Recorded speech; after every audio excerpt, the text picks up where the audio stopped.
اعوذ باللہ من الشیطان الرجیم، بسم اللہ الرحمن الرحیم۔ دعا کی طرف آ جاتے ہیں اپنے بندوں سے جلد راضی ہو جانے والے۔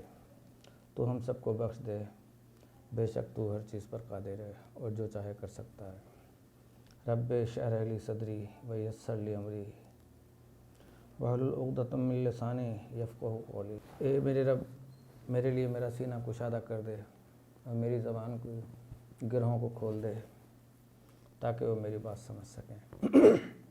اپنے تمام ناظرین مہربانوں کو میری طرف سے السلام علیکم ورحمۃ اللہ وبرکاتہ۔ اس سے پہلے کی جو میری ویڈیو تھی کچھ جذباتی ہو گئی تھی، لیکن یقین جانیں کہ اللہ تعالیٰ نے مجھے ایک چیز عطا کی ہے کہ میں غصے کی حالت میں بھی جھوٹ نہیں بولتا اور حق بات کہنے سے نہیں ڈرتا۔ تو اگر اسے آپ میری جذباتی بھی سمجھیں گے کہ میں نے جذباتی انداز میں بات کی تھی، تو یقیناً اگر میں خاموش بھی ہوتا تو میری خاموشی بھی اسی طرح آپ کو ظاہر ہوتی میرے چہرے سے۔ پھر احباب تجسس میں پڑ جاتے کہ خاموشی کی زبان کو ہر کوئی نہیں سمجھ سکتا۔ خاموشی ایک ایسا ہتھیار ہے کہ جو بہادر سے بہادر انسان کو ڈھیر کر دیتا ہے، بڑے سے بڑے بولنے والے کو خاموش کرا دیتا ہے، بڑے سے بڑے ہتھیار کو کند کر دیتا ہے، اور بڑے سے بڑے اور کمزور انسان کو بلندی پہ اور لے جاتا ہے اور اس میں بہادری پیدا کر دیتا ہے۔ تو اب ہم اپنے آہستہ آہستہ اپنے ان موضوعوں کی طرف آئیں گے جس میں سے آج ہم لے لیتے ہیں دل، قلب۔ اب دل جو ہے، دل کا نام آتے ہی لوگوں کی دھڑکنیں تیز ہو جاتی ہیں۔ کچھ لوگ تھوڑا سا تکلیف یا درد ہوتی ہے تو وہ ادھر ہاتھ پھیرنا شروع کر دیتے ہیں۔ دماغ میں درد ہو فوراً کہتے ہیں پیناڈول کھا لو، پیراسیٹامول کھا لو۔ لیکن دل واحد ایسی چیز ہے کہ جو انسان کو فوراً خوف میں مبتلا کر دیتی ہے۔ تو خوف میں مبتلا ہونے کی ضرورت نہیں ہے کہ جیسے میں نے پہلے بھی کہا تھا کہ درد ہو دل میں تو دوا کیجیے، دل ہی جب درد ہو تو کیا کیجیے۔ تو آپ دل کو ایک درد سمجھ لیا کریں، درد ختم ہو جائے گا کہ مشکلیں اتنی پڑی مجھ پہ کہ آسان ہو گئیں۔ پال وائٹ مشہور امریکی طبیب قلب تھے، جن کا ایک مقالہ ہے، بہت لاجیکل ہے، کہ دل کی بیماری 80 سال کی عمر سے قبل ہمارا اپنا قصور ہے، نہ یہ مشیت ازلی ہے نہ تقاضائے فطرت۔ یہاں پہ یہ بہت بڑے طبیب تھے پال وائٹ، اور ان کا یہ فقرہ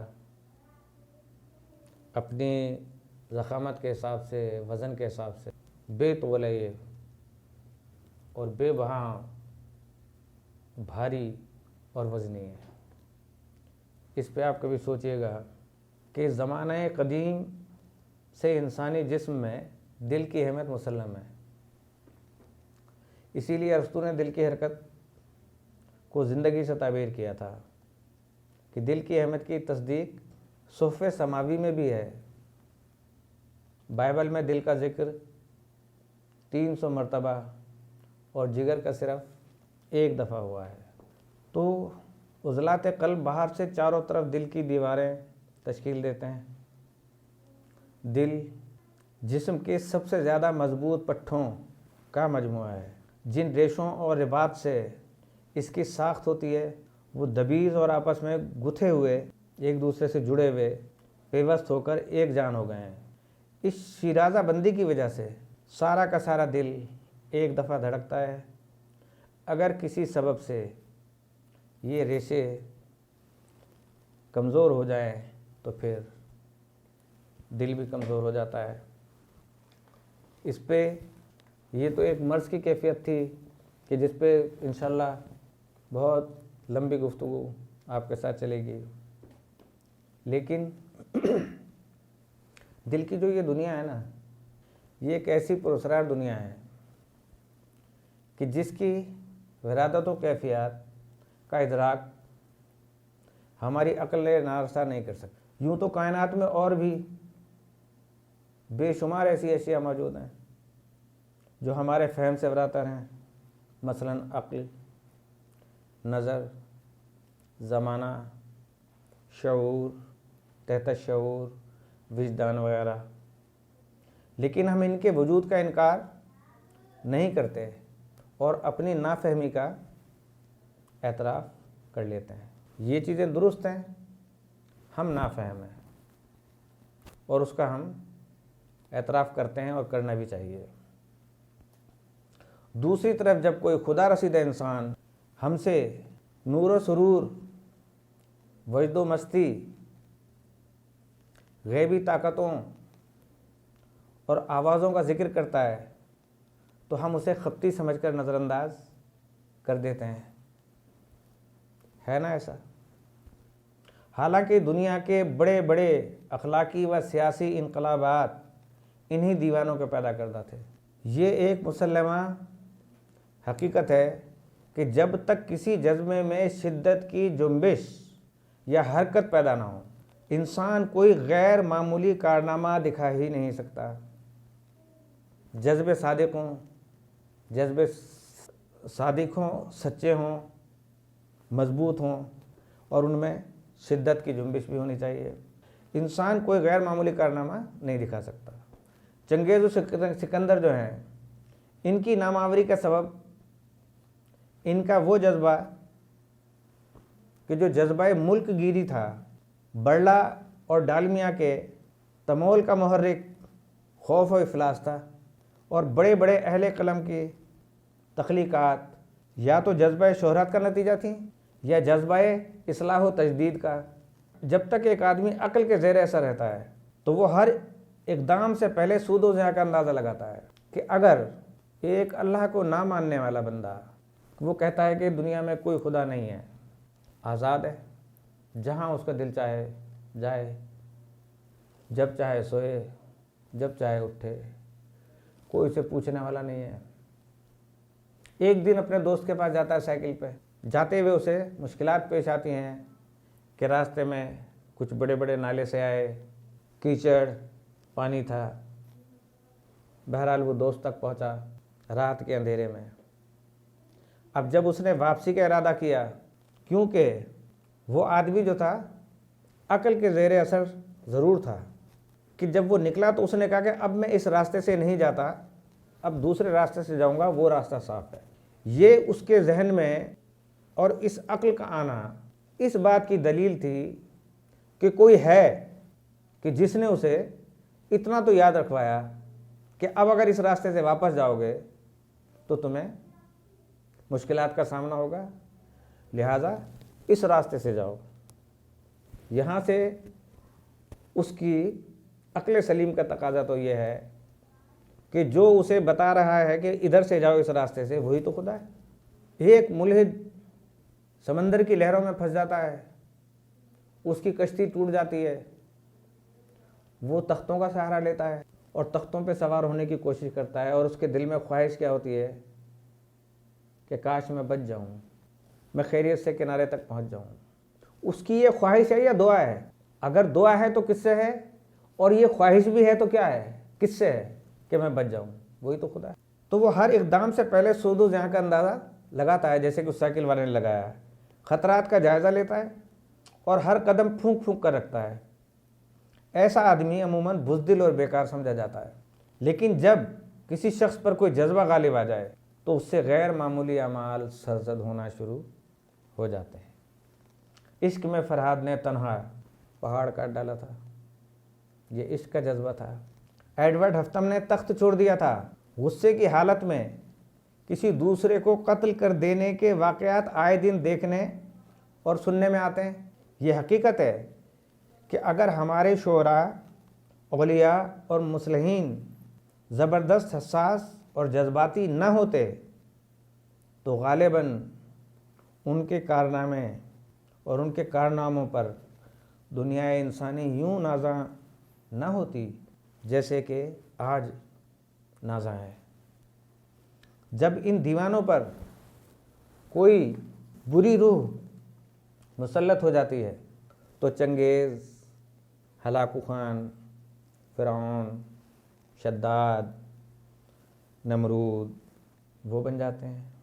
اور جب ان پر کسی پاک و عظیم روح کا قبضہ ہو جاتا ہے تو یہ موسیٰ و ابراہیم، سقراط، افلاطون، اقبال، گوئٹے اور حسین و حیدر کی صورت میں جلوہ گر ہوتے ہیں۔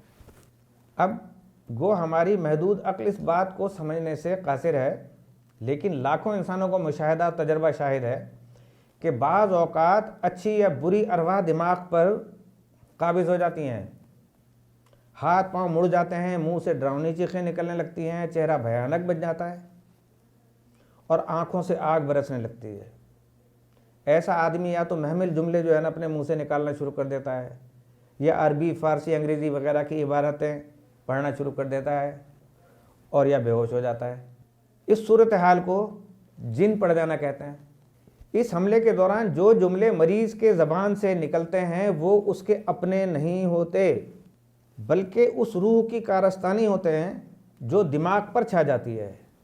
اس صورتحال کا ایک ناقص سا منظر اس لڑکی میں بھی نظر آتا ہے جسے ہپناٹزم کا ماہر بے ہوش کر کے اپنا ارادہ اس پر مسلط کر دیتا ہے، اور وہ لڑکی اس کی خواہش کے مطابق بولتی، ہاتھ پاؤں ہلاتی، بلکہ کسی سہارے کے بغیر ہوا میں معلق ہو جاتی ہے۔ مجھے ایک دفعہ اس چیز کا اتفاق ہوا تھا کہ ایک پروفیسر نے ایک لڑکی کو اسٹول پہ کھڑا کیا گورنمنٹ کالج کے اندر، اور اس پہ ہپناٹائز کر کے اسے بے ہوش کر دیا اور پیچھے سے اسٹول کھینچ لیا۔ وہ لڑکی ہوا میں معلق رہی۔ اب گورنمنٹ کالج کا وہ لیکچرر کراچی گیا اور وہاں انہیں دل ڈوبنے کے دورے پڑنے لگے۔ جب طبی علاج ناکام ہو گیا تو کسی نے ایک ایسی خاتون کا پتہ دیا جو ارواح کو طلب کر سکتی تھی۔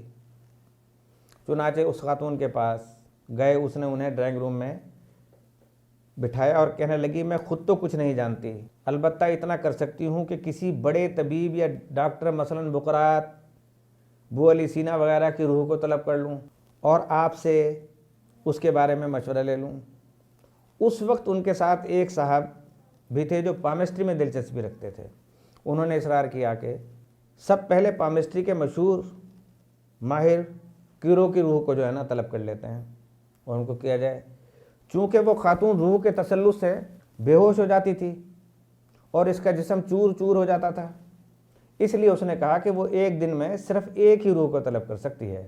فیصلہ یہی ہوا کہ اس روز کیرو کی روح کو بلایا جائے، یا کیرو کی روح کو بلایا جائے، جو بہت ماہر دست شناس تھا دنیا میں بین الاقوامی طور پر۔ اس کے بعد ہوا یہ کہ اس خاتون کے کہنے پر پروفیسر کے ساتھی نے اپنی ہتھیلی میز پر رکھ دی اور وہ خاتون بے ہوش ہو گئی۔ اس حالت میں اس کے منہ سے 6-7 منٹ تک ایک تقریر جاری رہی جس کی ابتدا یوں تھی کہ good morning everybody, Cairo speaking, good morning everybody, Cairo speaking, اور اس کے بعد ہاتھ کی تمام لکیروں پر سیر حاصل بیس کی، آخر میں کہا گڈ مارننگ، اور پسینے میں ڈوبی ہوئی وہ خاتون دوبارہ ہوش میں آ گئی۔ کنٹینیو رکھیں اس کو، اس کا اگلا حصہ انشاءاللہ کل پیش کیا جائے گا۔ اور اب ہم اپنی اس طرف آتے جا رہے ہیں کہ جہاں روح ہماری پیاسی تھی۔ تو اسی طریقے سے جس طرح انسان اپنی ذہنی مشق کے ذریعے اور اپنے اس نہ ٹوٹنے والے جذبے کے ذریعے روحوں کو طلب کر سکتا ہے، تو اس کی ایک ہی صورت ہوتی ہے کہ اس کو اپنے اندر ہی بلایا جا سکتا ہے، اس لیے کہ وہ ایک لطیف روح ہوتی ہے، اس کو تو جسم ہے ہی نہیں، بول سکتی نہیں ہے، اسے بولنے کے لیے ہتھیار چاہیے ہوتے ہیں زبان کے، آنکھوں کا نور چاہیے ہوتا ہے، کانوں کی سماعت چاہیے ہوتی ہے، آنکھوں کی بصیرت چاہیے ہوتی ہے، دماغ کی بصیرت چاہیے ہوتی ہے، ہاتھ چاہیے ہوتے ہیں کہ جس سے وہ بات کر سکے۔ یہی عین چیز اس کے ساتھ ہوتی ہے کہ جب مردہ انسان میں سے روح کو نکال دیا جاتا ہے تو وہ ہتھیار اس کے بے جان ہو جاتے ہیں اور آپ کی لطیف روح آپ کے جسم سے نکل کر سائڈ میں کھڑی ہو جاتی ہے۔ اب اسے کس طریقے سے ہم بلوا سکتے ہیں؟ ہتھیار اس سے ختم ہو گئے۔ یہ بالکل ایسے ہے کہ جیسے میں کہتا ہوں کہ ایک کیل ہے آپ سے، کہ یہ کیل ذرا ٹھونک دیں اس کے اوپر۔ اس نے کہا کہ کیل تو بہت اچھی ہے، لائیں ہتھوڑی لائیں۔ میں نے کہا بھائی ہتھوڑی کی آپ کو کیا ضرورت ہے؟ طاقت آپ میں ہے یا ہتھوڑی میں ہے؟ اس نے کہا یقیناً میرے ہاتھوں میں طاقت ہے، لیکن یہ لوہے کی اینٹ ہے، میرے ہاتھوں سے یہ نہیں دب سکتی ہے۔ ہاتھوں کی طاقت میری لگے گی جب ہتھیار میرے پاس آئے گا۔ اور وہ ہتھوڑی جب اس کے پاس آئی، اس نے 3 اس پہ زوردار جو ہے وہ ٹھونکنا شروع کیا تو کیل جو تھی وہ دیوار میں چلی گئی۔ اس نے اٹھایا ہتھوڑی پھر رکھ دی نیچے۔ اب وہ پھر بے جان ہو گئی، جب تک اس کے ہاتھ میں تھی تو جاندار تھی، جیسے چاہے گھمائے گھوم رہی تھی۔ اسی طریقے سے جس روح کو طلب کیا جائے، جب وہ روح انسان کے اندر ہوتی ہے تو جس طرح چاہے آپ اسے استعمال کریں، اور جب نکل جاتی ہے تو اب اس کے اوزار اس سے چھن جاتے ہیں۔ تو روح کو ہمیشہ بقا ہے، اس کو فنا نہیں ہے، جسم کو فنا ہے۔ تو آج کا موضوع یہاں پہ کہ جسم کو بقا نہیں ہے، روح کو فنا نہیں ہے، اور جسم کو بقا نہیں ہے، یہاں پہ ختم کرتے ہیں۔ اور انشاءاللہ کل یہیں سے جو ہے اس موضوع پہ بات ہوگی کہ یہ جو عامل حضرات ہیں اپنے چلے عمل اور دیگر چیزیں کرتے ہیں، تو اس کے نتیجے میں جو وہ ان کے پاس موکلات آتے ہیں وہ کس طریقے سے آتے ہیں، کیوں کراتے ہیں، اور کس طرح وہ کام کرتے ہیں، اس میں کتنے روحانی ہوتے ہیں اور کتنے جو ہے وہ یعنی کتنے رحمانی ہوتے ہیں اور کتنے شیطانی ہوتے ہیں، اور ان حروف کے اوپر کہ جن حروف میں طاقت پائی جاتی ہے اگر اس کی تکرار کی جائے۔ تو اسی کے ساتھ میں اجازت چاہتا ہوں، دعاؤں میں یاد رکھیے گا، آپ سب لوگ میری دعاؤں میں ہیں۔ السلام علیکم ورحمۃ اللہ وبرکاتہ۔